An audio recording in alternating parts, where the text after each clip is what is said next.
And I'm Scott Malik. We're here to present a program created by the Period 4 TV programming class.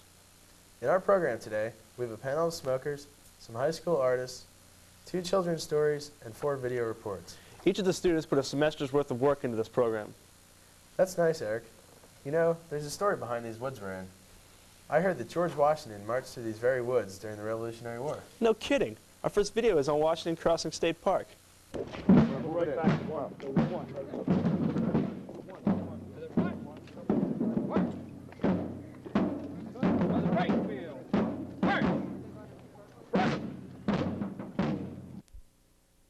The American Revolutionary War, yes.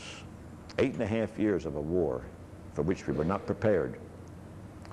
And after a series of bad defeats, beginning in Long Island on August 27, 1776, and coming over here to the river, Washington, who was in command of the American forces, realized that if he didn't hold the Delaware, the retreat would continue right across the river into Philadelphia.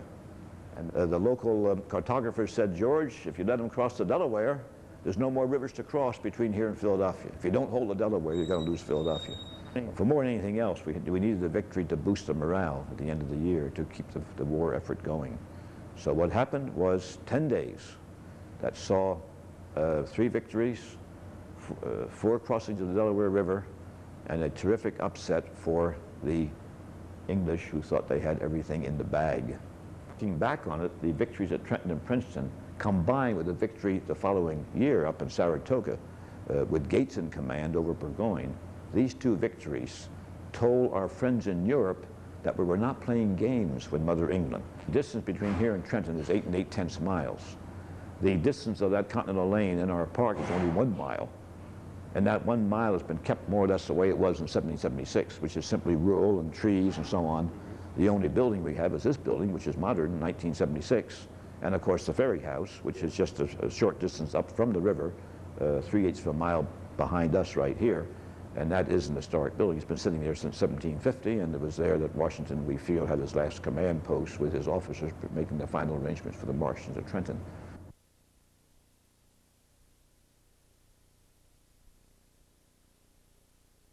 Hi, how are you doing? My name's Chris Peterson. I'm a New Jersey State Ranger here at Washington Crossing State Park. We have an interpreter. His name is Wayne Hendrick. He's a naturalist who works at the Nature Center. He has several programs going on throughout the season. A lot of them are on Sunday, at least the family programs, and many can be arranged by telephoning him at the Nature Center. And if you're interested, the Nature Center phone number is 737-0609. There are several interpretive markers that can be read by park visitors. They could be seen along our historic trail. Our historic trail is Continental Lane. It is the trail that was taken by the troops who marched into Trenton to defeat the Hessians after they crossed right here at the river, by the way. The reenactment every year, without fail, takes place on Christmas Day, and I'm here working it. Christmas Day because the crossing took place on Christmas night. We have a wonderful maintenance crew who takes care of everything in the park. If there were to be a fallen limb or whatever across the trail, they would be the ones to come in and take care of that. However, we rangers and some of the other people here in the park who work in the park will walk the trails just to make sure that they are free from debris or any kind of problems. We did find that there was starting to be a little bit of a mountain bike problem on our historic and hiking trails. So what we've done is we've allowed for all of the area on the right-hand side of Brickyard Road. In other words, as you're facing Brickyard Road, the road that goes up towards the Nature Center, everything on the right of it is allowed for biking, and they're pretty good mountain bike trails.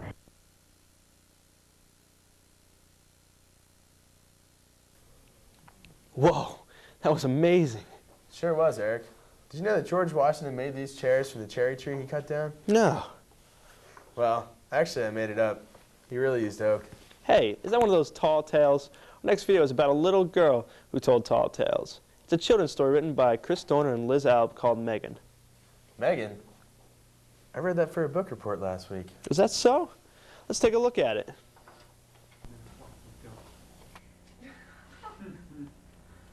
Hi, my name is Chris Dorner, And my name is Liz Alb.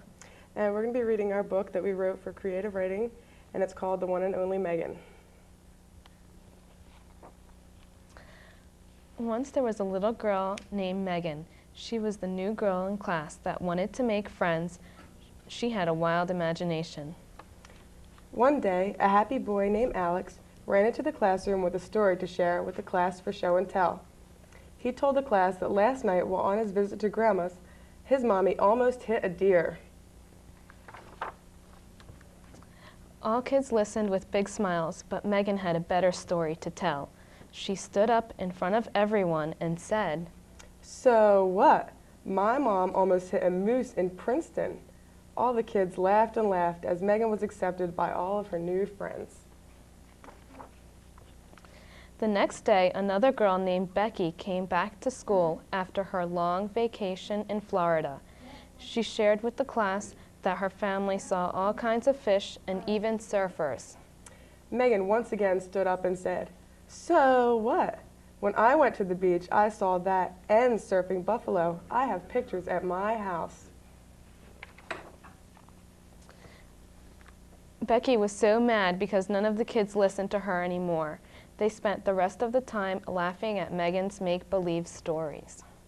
The following day, at lunchtime, Megan's two best friends, Chris and Liz, found two shiny silver dimes on the floor. They were so proud of their dimes, but not for long. Then once again, Megan stood up and said, So what? I found more money than both of you two together. I found a $100 bill. Chris and Liz laughed and kept on talking about their dimes. But Megan pounded her hand on the table and yelled, I did, why don't you believe me? The next school day, Megan told the kids a story about the UFO she saw land in her backyard. A newly arrived boy named Gabe stood up and said, So what? When a UFO landed in my backyard, the aliens came in and had dinner with us. And they liked us so much that they gave me a tour of their flying saucer. This time, all of the kids laughed at Gabe's story and didn't listen to Megan anymore. Megan was so mad, she went back to her desk and put her head down. Soon after, another boy named Josh tapped Megan on the shoulder and said, I used to tell the good stories until you came along. Megan said, But that story Gabe told is beyond belief. No one would believe anything that weird. That's exactly what your story sounded like.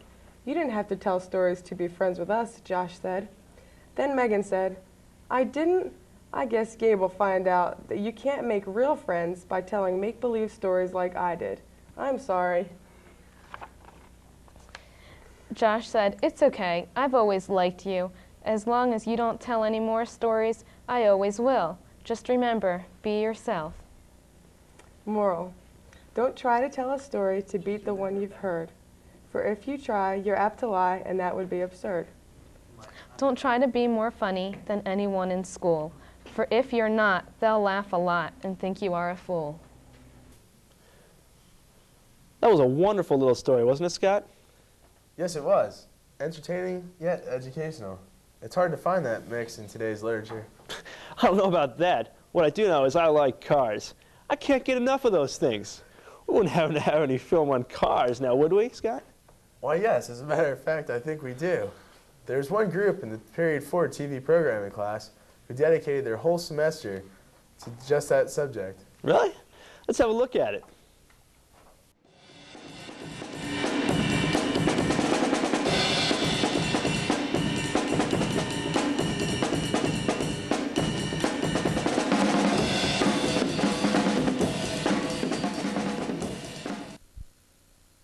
I got my car a year ago, January.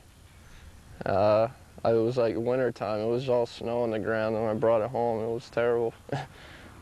My car is a 1973 Chevy Nova. Well, my brother actually found the car. I think he was gonna buy it, but then he couldn't come up with the money, so I bought it. I like Novas and I like this style of car, so I bought it. It has a 350 cubic inch engine. Yes, I do drive to school because I hate riding the bus. I hated the bus. It was terrible. I was used to getting in trouble on the bus. I had a good car once, but I trashed it. I ran up an 8-foot snowbank. I got stuck in the mud twice. I killed the transmission. I killed the exhaust system. I killed the catalytic converter. And so then it didn't work.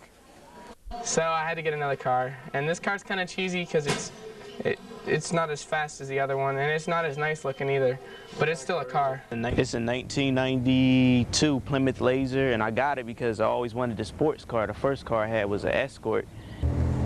You have to leave for work early, so they let me drive to school. And as you can see, I'm parked in a teacher's spot because I get here late and someone's always in my spot, so I just park in the teacher's spot. I drive to school, so I don't have to take the bus. Nobody else has the white Escort with American racing wheels. The best thing, it's a Ford. Only buy Ford. It's the only way to go. Other good things, let's see, 35 miles a gallon, can't beat that. Bad things. Well, if you want to point the camera right over here, you can see that I've got a taped on sunroof. Well, that happened because my other sunroof shattered. Other bad things, there's a dent right here. That's it. Really, no mechanical, because once again, it's a Ford. So it's a great little car. This is my Ford Escort. And if you see, I have a fin here. I'm trying to make it a GT, but I'm gonna sell it before I get that far. What makes my car unique to me? It's got a name. His name's Murphy, and takes me wherever I tell him to. Because I would never take that rickety old bus when you get headaches from it and butt aches from bouncing all around.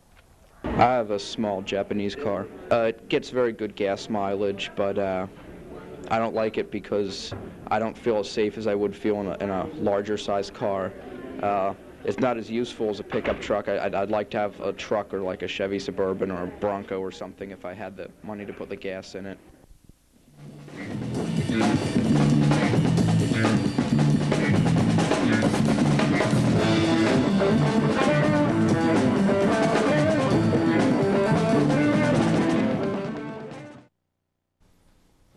Those are some pretty nice cars. They sure were. Did you see that last car? It was smoking. Did you say smoking? Our next video's on smoking.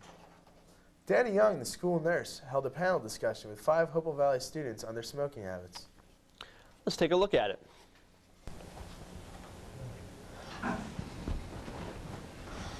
Hello, I'm Dana Young, the school nurse at Hopewell Valley High School, and I have a panel of students from Hopewell here with me today to discuss teenagers and smoking. I feel comfortable discussing this topic because as the medical person in the high school, I have to deal with this question frequently, and I'm also a reformed smoker. I smoked for about 20 years, and it's been about 10 years since I stopped. What I'd like to do now is to have the panel introduce themselves and to tell us all a little bit about their smoking habits, when they started smoking, whether their parents know they smoke, and anything else that might be pertinent to this question. I'm Rebecca Carson. I'm a junior. I guess I've been smoking since about 6th grade, so I was 11 or 12 years old. My parents know I smoke. They don't like it. And I don't know, I went from smoking about 2 packs a day, and now I'm down to about half a pack a day, depending. My name's Scott Malik. I've been smoking about 4 years, unfortunately. I really don't smoke that much anymore. I probably smoke about between 5 and 10 cigarettes a day. Trying to quit, and I don't know, we'll see what happens. Well, I'm Rob Cortina, and I'm a senior, and I've been smoking since I was about 11 years old. And right now I smoke at least a pack a day because I have more opportunities to smoke because my parents smoke, and I'm allowed to smoke in the house, and I smoke at work too, so that comes off to smoking a lot of cigarettes a day. My name is Joel Godowski. I'm a junior. I've been smoking for about 2 to 2.5 years, and I smoke about a pack and a half a day, and I'd like to quit, but I like smoking too much, and it's just addicted, and I don't have the willpower to stop it. Hi, my name is Julia Balistracci. I'm a junior. I smoked for 2 years. I started smoking when I was 15. My parents knew that I smoked, and they told me that they didn't like it. And I knew that, but they never really bothered me about it because they thought that if I was going to quit, I'd have to quit on my own. And I did quit a month and a half ago. I wanted to discuss a little bit about some other points. There's a lot of media attention going on today about smoking and the hazards of smoking and questions about the tobacco companies. It seems to me that all of you at your age probably have been taught about the hazards of smoking ever since you probably could read or watch TV or anything else, and yet all of you started to smoke. Do you believe these health reports, these health concerns, or do you think that they're fabricated, or just what is your view on that subject? Rebecca? I don't know. I believe the health risks. I can see it in my parents and my grandparents who smoke. I don't know, when I started smoking, I guess I just didn't think that it would affect me at all. I'd be like, no, it's not going to do anything to me. So I guess it's just like denial of the situation. Go ahead. I'm pretty aware of the health hazards that it causes. None of my relatives at all smoke, but I'm starting to experience some health hazards from it. So that's why I'm planning to quit. What type of health problems have you noticed specifically? Can't breathe. Can't run anymore, and I'm sick about 360 days out of 365 in a year. Rob?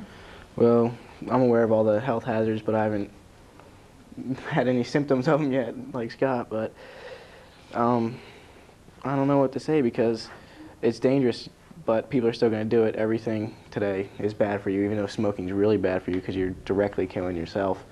And I'm sure everybody that smokes is aware of that, and if they feel strongly that's really not an issue to them, they're not going to say I'm going to quit smoking because it's bad for me, because if they knew it was bad for the start. So if they started, I don't think they're going to quit unless they're smoking for a long time and it really starts to bother it. Joel? Well, I'm aware of all the health hazards, but I mean, I know they're going to affect me, but I'm just waiting for something. I need something like that to really make me quit. The only thing I have is maybe a little bit of hacking once in a while. That's about it. I'm also very aware of the health hazards, but I think when people start to smoke, they're not thinking about health hazards. They're watching people that they look up to smoking, and I think that's the reason why a lot of people start. Do you all think that there's peer pressure to smoke when you're younger, and that might have contributed to you starting to smoke? Anybody can jump in? No, not at all. No? Well, when I started to smoke by myself. Like, I had no friends were with me because my mom smoked, and I stole a butt out of her ashtray, and I went outside and smoked it. And I just kept, I didn't do it every day, but I'd do it every other day whenever I was bored, just for something to do. And that's how I started to smoke. My friends didn't have any influence on me. Mm-hmm. What about the cost of cigarettes? I mean, I stopped smoking 10 years ago, and it was pretty expensive then. How much does it cost now to buy a pack of cigarettes? Too much. Depends on what you buy. Depends on what you buy. You could buy Joel cigarettes for 68 cents a pack. Okay. Really? I mean, now see, I didn't know something like that. But I would think for the most part, it's pretty, it can be a drain on your pocket money, huh? Well, that's why I cut down so much, is because I just couldn't afford it anymore. I have no income, so. Have any of you had problems purchasing cigarettes? Because supposedly you're not supposed to be able to purchase them under the age of 18. Well, if you want cigarettes, you can always get them because there's machines, and there's no one running a machine say you can't buy it. You just stick your money in, you pull the thing, and you got cigarettes. That's how I used to do it when I was little. I don't know. I've never been carded for cigarettes, so. If the store's empty, most people don't care. Yeah. They just want money. I mean, that's all it's about. Yeah, if you want to get cigarettes and you're little, like if you're like 13 or 14 and you really want them, you can get them. Mm-hmm. So there's really that's not really a deterrent for to say that there's an age. I mean, even when I Some was major gas stations. even when I was like 11 years old, I could go in and say, yeah, I'm coming down to buy a pack of cigarettes for my dad or something, and they're like, oh, okay. Yeah. You know, there's no questions. I think the only time when people do cardio is when there's like a camera, video camera recording everything that's going on, and then they have to ask you for a form of ID, and if you don't have it, then you can't get them. Yeah. Now, Rebecca, Scott, and Joel, you've all expressed to me, and I'm sure to other people, that you'd like to stop smoking. And so far you haven't been successful, although you feel that you have been successful in cutting back. Can you tell me a little bit about that, and maybe talk a little bit about maybe some things that might help you to be successful? I really think that an addiction to cigarette smoking is not physical for me yet.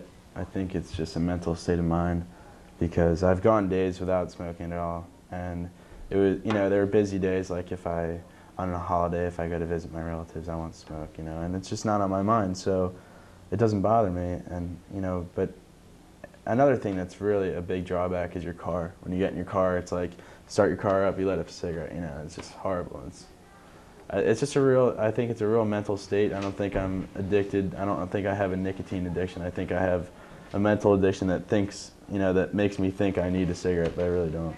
Okay. Becca? I don't know, there's a lot of reasons why I want to quit. I have sports coming up. I do gymnastics, and it's kind of like inflicts on that, because you got to run all the time and stuff. And my parents are just like won't leave me alone about it. But I don't know, I guess I'm physically addicted. I'm not really sure, because I've never really tried to just quit. So I don't know. I think it's a lot about, like what Scott said, you know, it's habit. It's like, I get up in the morning, I go to school, I have to have a cigarette. It's just what I do every day. It's just in habit forming, I guess. How about you, Joel? Well, I tried once a couple weeks ago. Figured, well, I won't smoke today. I figured I'd try that. And by the time 3 o'clock came around, I was crying, so I just ran out there, had one, and almost fell over from the nicotine rush. And same thing happened this morning. I was like, oh, I guess I won't have one this morning, so I get up at 5. Around 7:30, my friend went and bought a pack of cigarettes. I was like, passed me one of them, and I had to. I mean, I don't know if it's mental or what, because the smell of cigarette smoke doesn't make me want to have a cigarette more. It's just, I just like it, I guess. Hey, that guy looked just like you. Do you know him? Yeah, that was me. Oh, you guys look so rough. I used to be scared of smokers, but now I take Tai Chi and I can defend myself. Wow, you do Tai Chi? I would have never known. Is it really hard? It takes a lot of practice. In fact, I practice it 24/7. 24/7. What does that mean? I'm not sure, but my instructor always says that. Actually, my instructor is in the next video, which is all about Tai Chi and other martial arts.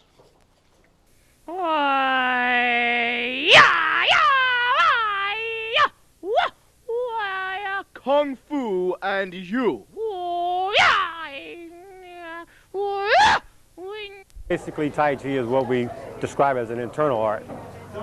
Most of your martial arts today are external arts or hard styles. Tai Chi is an internal style which approaches an individual basically from their mentality and gets into their mind and eventually unites their body and their mind and develops a style of martial arts that involves more than just the martial aspect itself. Tai Chi is more real fluid. They always compare it to water moving because it's much slower and much more graceful. It's almost like ballet. I start my Tai Chi as soon as I open my eyes in the morning, and I finish it when I close my eyes at night and go to sleep. Tai Chi is not just a martial art, but it's a way of life. And with me, it's a total way of life. It's internal, and without you putting yourself into it, wouldn't be internal. So it's definitely a way of life. I practice it 24/7. I'm sure it'll help me if I ever get in a situation where I have to use it. And I'll always practice it because it just gives you a little edge. The training you have to go through helps tone your body.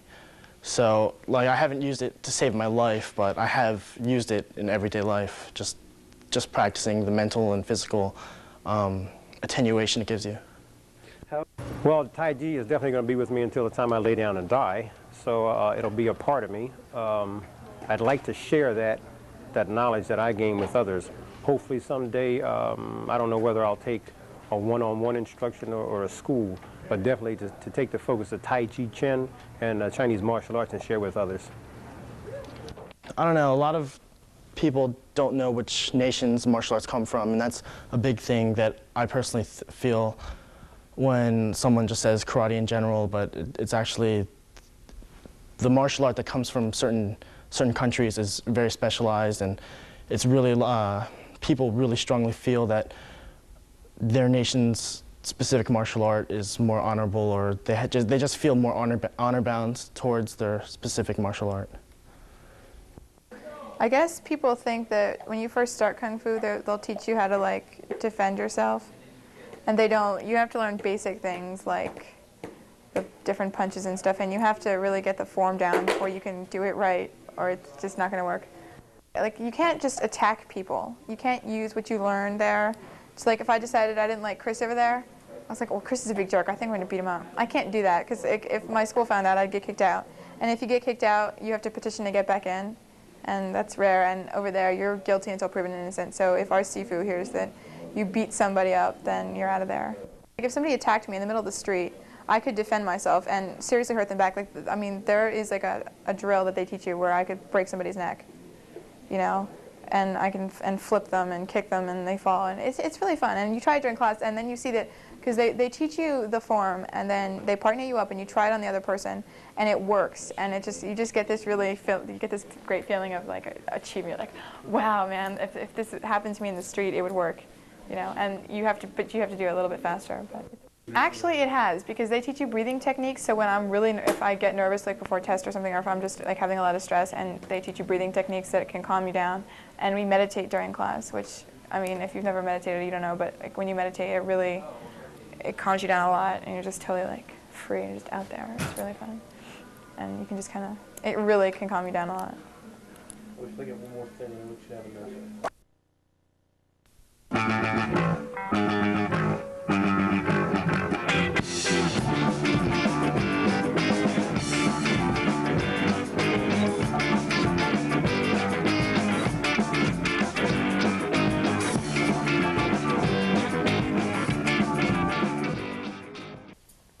That video really packed a punch. It sure did. You know what I enjoy even more than watching a video of sweaty people doing martial arts? A good children's story.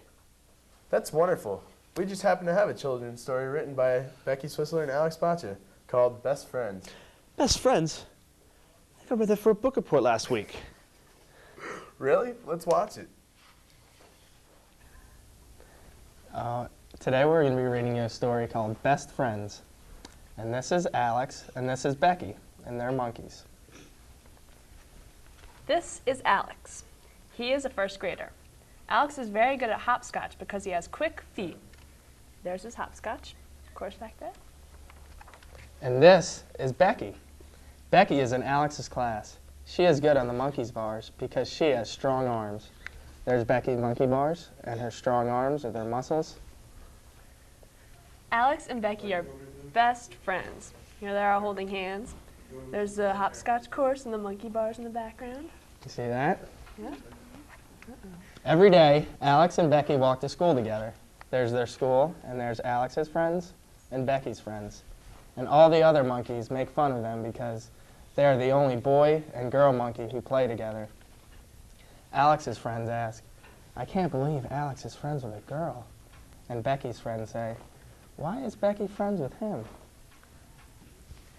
Becky and Alex try to stay away from the other monkeys because they don't play nicely. So here they are alone. They're just kicking the ball back and forth. There's no other monkeys around. How can you tell which one is Becky and which one's Alex? Can you tell? Do you know? Because Becky has a bow on her. That's right. At lunchtime, Alex and Becky sit together. Everyone else teases them because of their friendship. There's Becky and Alex sitting together, and Alex's friends, and Becky's friends with their bows, and they're teasing them.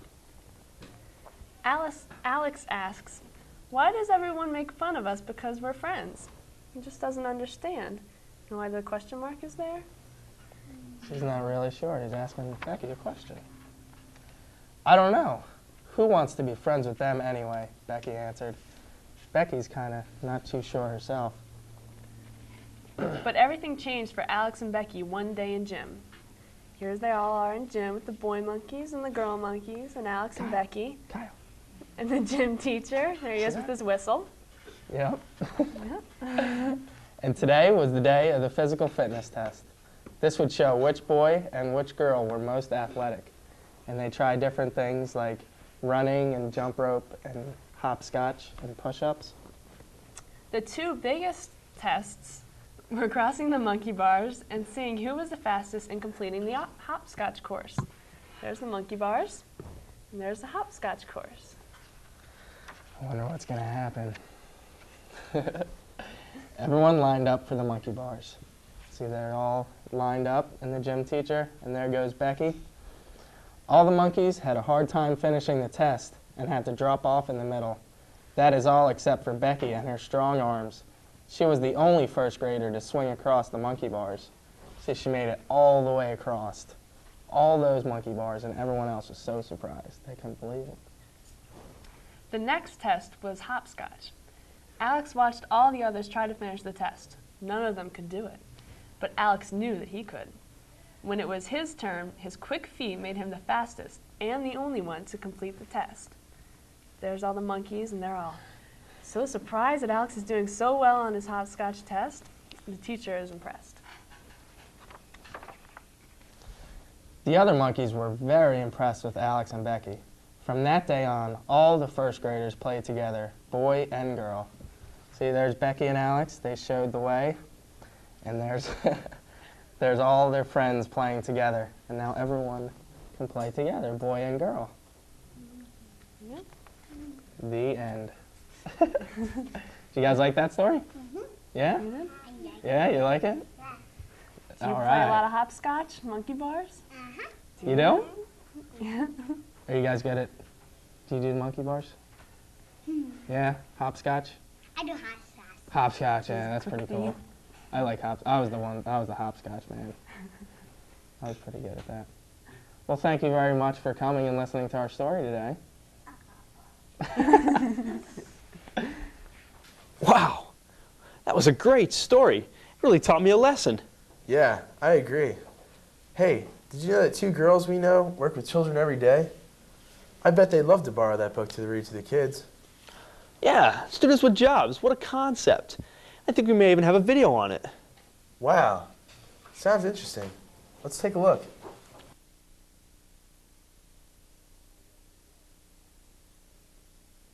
I work with children from 2.5 to about 6 years old, and my responsibilities are basically to come in. I'm there when they're eating snack, and I help to clean up the snack, help to make them go to the bathroom, the ones that are littler that don't know when they have to go to the bathroom, like kind of got to help them in there. And then when it's nice out, we usually take them out, and basically I just watch them play on the playground until 6 o'clock. And in between there, I clean. A little bit of cleaning, vacuuming, mopping, brooming. It's real fun. I'm not going to ask away. Anyway, I like the people that I work with are really nice, and it's, besides the cleaning, it's basically just like going there for 3 hours and watching kids who, I don't have the smaller kids, so it's easy for me to watch them with and be able to do other things at the same time, like socialize and stuff like that, because they don't need as much special attention. And Courtney, where do you work? I work at the Pennington Happy School And what are your responsibilities? with the infants from 6 weeks old to 1.5, and I change diapers and play with them and give them bottles, and then I have to clean and disinfect the whole room and everything after they leave and stuff to get ready for the next day. What's it? Well, I really enjoy working with children, especially babies, so I really like it a lot. What benefits? Yes, I do. And where do you work? I work on Quaker Bridge Road, a place called Response Analysis Corporation, where I call people and survey them on different projects for companies like AT&T, Johnson & Johnson, IBM, and different computer companies and different stock market companies. Do you enjoy doing what you do? Yeah, it's fun because we just sit around and talk on the phone, and after we get it complete, which is get through a whole survey with a respondent, we can take about a 10-minute break and do whatever we want. So it's real easy. You know, we don't do anything but talk when we're supposed to call people. So it's real fun. Like the managers don't stay on your back. Oh, just about anything they ask me to, because they call me the little gopher over there at Crater Rock Outdoor Network.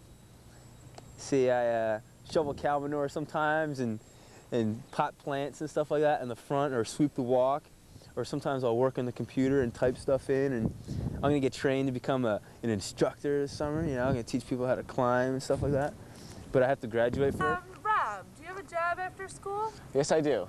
And where do you work? I work at Greg's Deli. I pump gas, make sandwiches, clean up, run the register, everything there is to do, I do it. Oh, I'm sure people will look at me a lot better and to know that I worked at a deli and I know how to slice meat.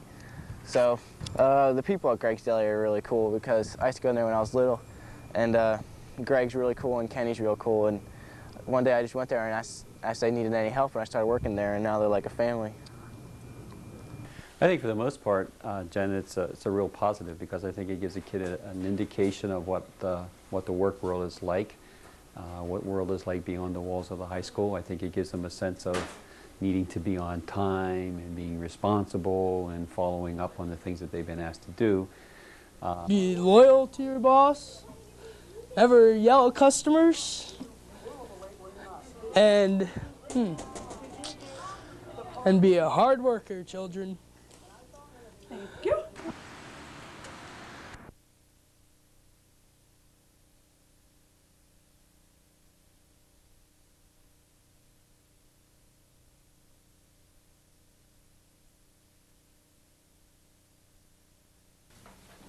Gee, working looks like it's pretty fun. It does. Now let's get to our final segment of the show. In this next video, we have Dr. Robert O'Boyle, Mike Hokinson, Alex Jamison, and Debbie Benassi talking about the AP Art program here at Hopewell. The three students that are in the next video have worked very hard on their art pieces that they are presenting. So if you were going to use this time to go to the bathroom or get a snack, please wait until after this AP Art segment. Let's have a look at it. I'd like to welcome everybody to this showcase of the AP art of several of my students. My name is Bob O'Boyle. I am an art teacher at Hopewell Valley Central High School, and my student guests with me today are Alex Jamison, Mike Hokinson, and Debbie Benassi. First, we're going to start with Alex. Mike's going to give us a little bit of a background bio on Alex. Alex Jamison is 18 years old and a senior at Hopewell Valley Central High School. In the fall, he's been accepted to the Arts Center College at Pasadena, California, where he will major in illustration. After college, he hopes to work in the movie industry. He's been drawing ever since he was little, and he likes to express himself through visual communication. Alex, I'd like to ask you a couple questions about the works that you've chosen to show us today. This first one, can you tell us anything about it? Well, I did it over the summer at the Mercer County Community College on an art scholarship from Bristol Myers Squibb, and we did a figure drawing class, and I just basically did a self-portrait using pencil and trying to manipulate shape and form and shadows to get the idea of facial expressions. Okay, what artists did you find that were an influence to your work when you decided to look into serious drawing? Well, technically, Michelangelo, Leonardo da Vinci, and were major influences on my drawing. And self-portrait, looking to the artists Rembrandt and Van Gogh, who really did in-depth studies on self-portraits. That's where I really kind of got ideas and facial expressions and just that's what I learned self-portraits about. We can see a lot of detail in the artwork. Are there any special techniques that you'd like to tell us about? And what do you see that these techniques help you to reach what goals? I use mainly hatching and cross hatching, which is just line and then line over line. And basically, I just try to create shadows and forms to the face and just try to get the feel of depth and just the expressions of my face through the line. You can see that light's really important in your work, especially in areas like this and this. What do you feel is the role of light in your work? Light kind of shows the depth of, like, you know, how far the nose is coming out, the planes of the face, and it's just an important part, I think, in just creating, you know, the irregular shapes of the face. Many people wouldn't consider a drawing a finished work of art. Do you consider this a finished piece, or is this a preparatory sketch for another work? I just really consider it a study in just learning about the face and just to improve drawing skills for, you know, future works, but not for any particular work, just to hone my skills better and to develop myself better as a draftsman. Okay, let's look at some of the other works that you brought today. Okay, this next piece. This is a still life I did in oil paints, and it was just basically another study. I did just to learn more about, you know, how oil paints move and how they work and just, you know, really what you can do with the media. And it's basically just apples and a little pot and just a squash there. And I just did a regular still life just to it's just to paint and to learn more about oil paints and how they work. Well, let's talk about some of the formal aspects of the painting. Is there anything coincidental or accidental about your color scheme? I see that you've used a lot of really vibrant colors and then you've contrasted them. Yeah. Was that intentional? Yeah, in a way. I wanted to, you know, kind of make it kind of exciting, because still lifes a lot of times we're just kind of sitting there boring, but I wanted to show a little, you know, bit, not just still life, but it's kind of moving a little. There's some activity in it, and it just kind of pull the things out, pull the apples out, and just show depth in the painting. Did you like the idea of reflection and gloss? Yeah, I found, you know, using the light source I did, the apples and the pot really has a lot of reflective qualities to it, and I try to use them to the best that I could in my work. Your drawing and your painting seem to be very different. Is there something that you find when you work in painting that's more liberating? Well, yeah, when I draw, I tend to be real tight and try to be real exact, but when I paint, it's more looser. It's just that naturally, that's the way it is. I have a hard time trying to paint real stiffly and stuff, so I just kind of go loosely and work quickly as opposed to my drawing. A little bit about the composition to help everyone understand it. Is there some type of trick that you wanted the eye to follow and you painted this picture? Well, I kind of just wanted to, you know, pull the eye around through it, so you're kind of always moving through the painting like that. So that was my... Why did you want movement in the picture? Because still lifes can kind of always be, you know, just, you know, you're kind of dead sometimes. You're just kind of stuck there. But, you know, I wanted to liven up a little and get some movement, make your eye moving around a little bit, create a little more excitement. I think you're very successful in that. There's a lot of vitality in the piece. Debbie Benassi is also 18 years old and a senior. She first took art freshman year with Mrs. Law in the crafts course, and there Mrs. Law showed her some photographs of her own, and Debbie became interested in photography. She won a scholarship to Moore College on Saturdays, where she studied photography, took night classes at Mercer County Community College, where she studied photography, and this year is completing an independent study of photography.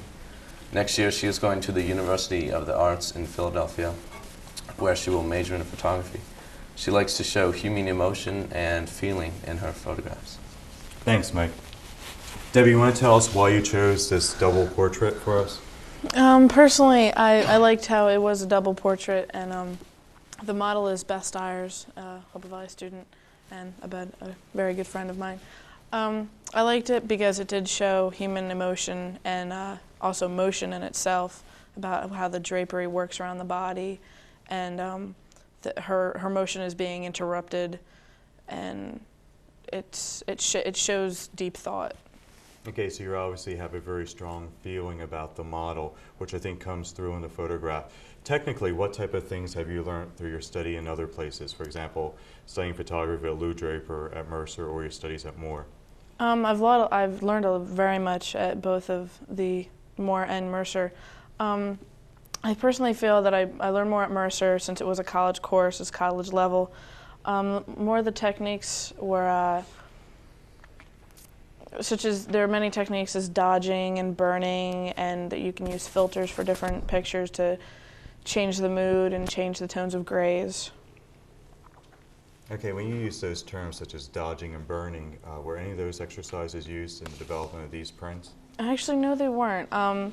It was basically, this actual picture was done with a backdrop and controlled lighting situation, and it didn't need to be burned or dodged because I was capable of positioning the light where I wouldn't have to do any extra work in the actual process of developing the picture. So it took a lot of learning just to know that you could control the actual controls around the environment, but a light, the depth of field, your contrast, your length of focus, also the speed of the film and your speed of the lens shutter.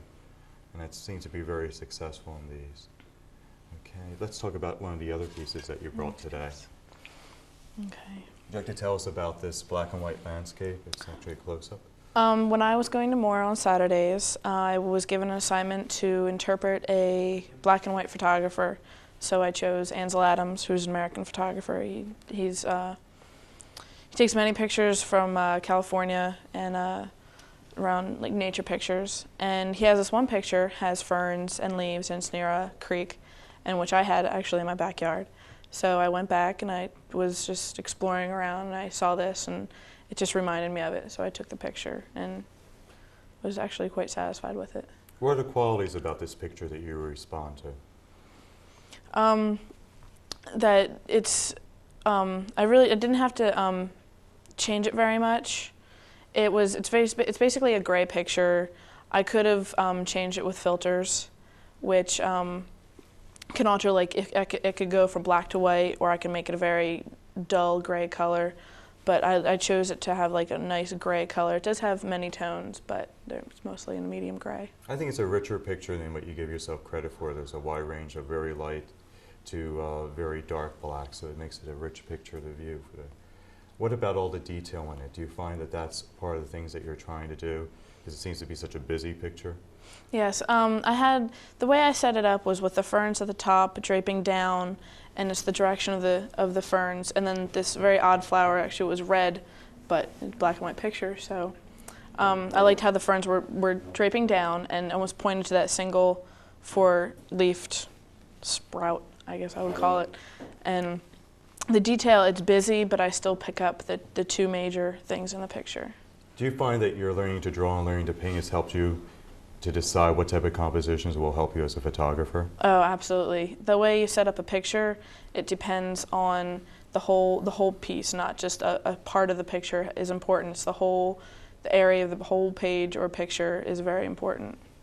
Have you ever used any of your photographs to help you in your drawing or painting assignments? Yes, I have. In several pictures that I've drawn, I've used my my black and white photos to get different tones and how they gradate from black to white. Thank you very much. We have one more to see. And this is a very different one from the two prior ones that we've looked at. Would you like to tell us about this photograph? Okay, this picture is Mike Hoganson and Beth Stiers, both Hopewell Valley students. I took them to Mercer and put them in a backdrop setup where I had a lamp set up, and I just asked them to make their faces come close together and shined a light on one side below them, so it just illuminated the one side of the face and left the rest of it black. So it's a very strong picture. It's very black and white, and like the others, which I thought were somewhat gray. It's very high contrast. And what do you find is the message of a high contrast picture? A high contrast picture, it's very bold. It shows a lot of, it's strong. It just shows very like a stern look to it. Is there any type of emotional feeling you want us to receive from this picture, or any type of connection that we're supposed to perceive between the two people who are your models?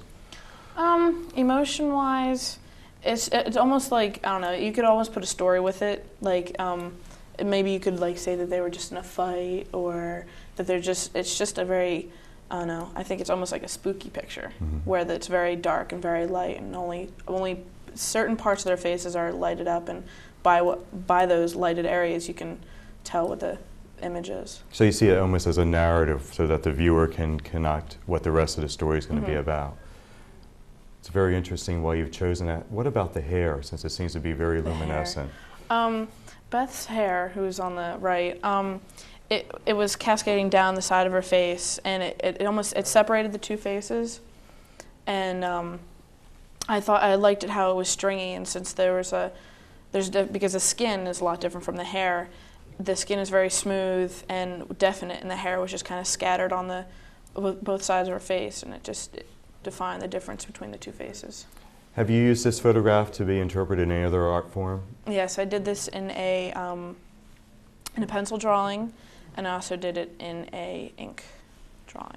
Okay, and the ink drawing, was that based on a woodcut that you had done prior? Yes, I also did a woodcut in a block of wood, and I took the face and I had tracing paper, and I just did that, and I put it onto the wood block, and I put ink on that, and I put it on the paper. Thanks very much, Debbie. Thank you. Next we have Mike Hokinson, who's going to tell us a little bit about himself. I'm 17 years old and a senior in Hopewell Valley. I'm not going to art school, and I don't plan to major in art, but I feel that art has helped me develop as a person through these 4 years of high school. And I've always been interested in art, and I've taken it for 4 years here, and I'm in AP Art.